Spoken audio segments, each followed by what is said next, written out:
The Enfield Poltergeist, the name given to the story of the paranormal phenomena that occurred at an entirely normal council house in Enfield, North London, is one of Britain's most beloved and well-known ghost stories.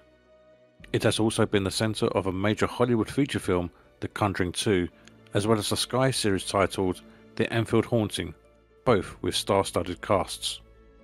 The story of the Enfield Poltergeist house has divided many, with a number of respected members of paranormal societies believing the account of the Hodgson family to be entirely true, although many skeptics think that many of the elements of the story that earmark it as being a hoax.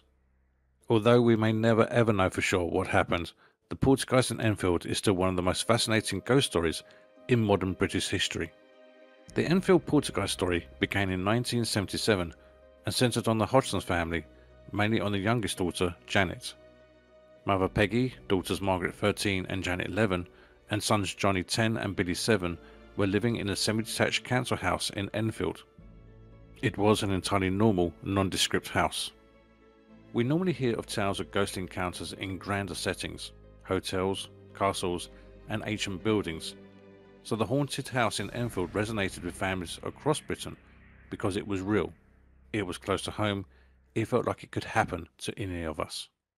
The first event in the haunting is disputed, but it's thought to be either the beds moving around Janet and Margaret's room, or the chest of drawers moving forwards and then moving backwards.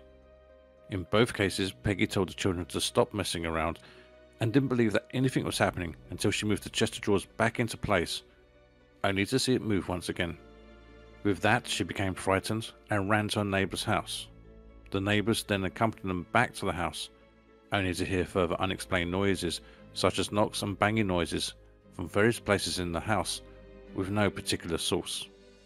The police were called and they too heard the noises but could not trace their source.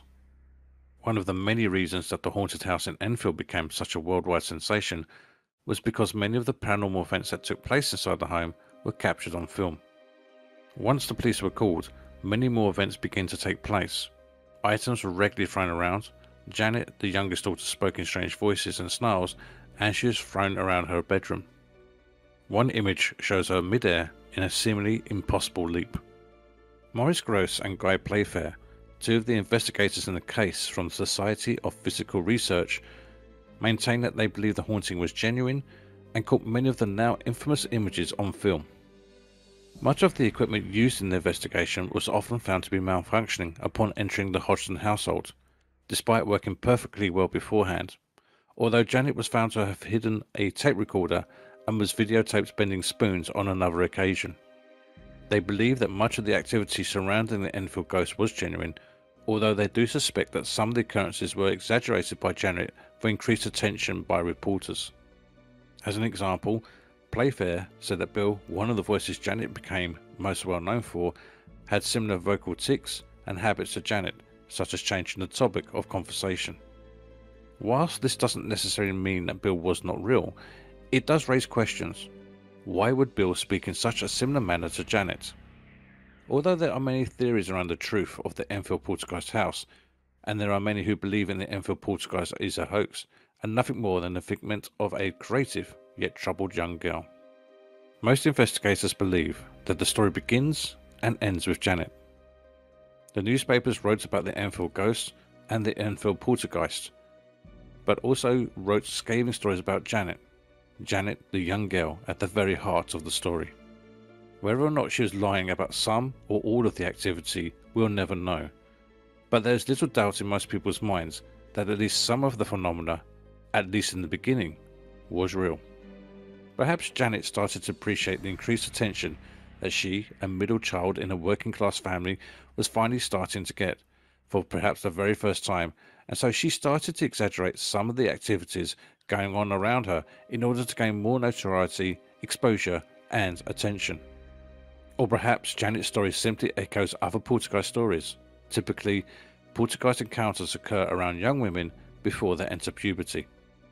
Janet was exactly the right age for such a encounter, and for all we know, some of her behaviours, such as bending spoons and hiding a tape recorder, may have been encouraged by said poltergeist. Perhaps the most interesting part of the whole case centres on Bill, the voice that Janet was heard to use and speak with on a number of occasions in a gruff, low tone.